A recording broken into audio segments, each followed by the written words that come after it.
Hello everyone and welcome to Test Review with Mr. Dykstra. Today we are going to be talking about the wonderful idea of vectors. Now before we used to have our vectors and they would have speed and direction as we did with our tractors earlier. But now we're going to think of them in a different idea because that was only one-dimensional thinking. Now we're going to think about them in 2 dimensions, where instead of a direction being like up or down or east or west, we have a multitude of options in a direction, and we're going to note those by angles. So a vector, as you might recall, has both magnitude and direction.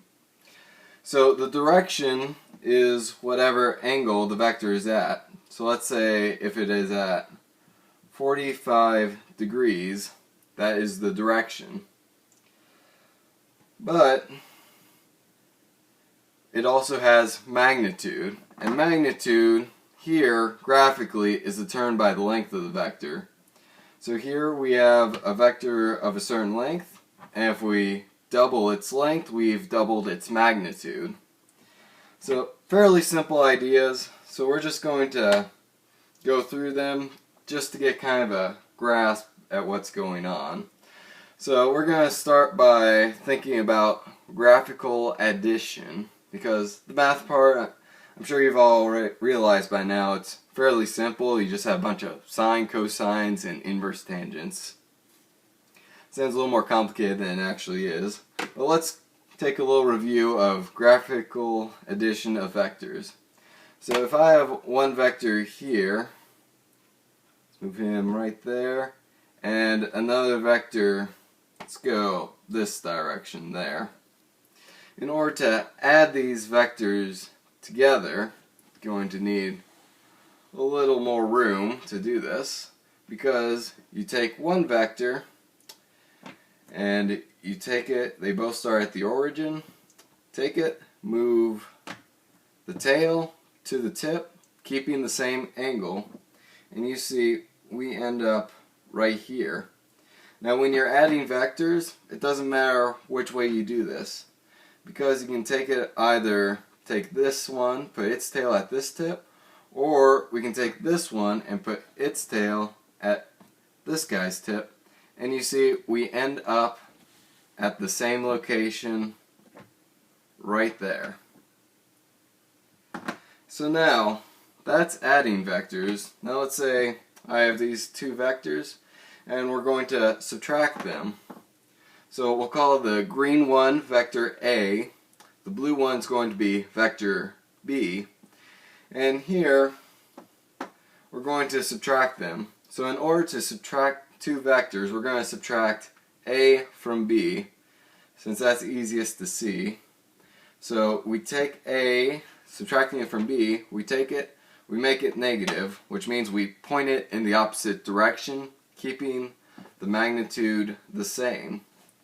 And now this step, the second step, it's just like adding. We take the tail and put it at the tip, and we get our point right here.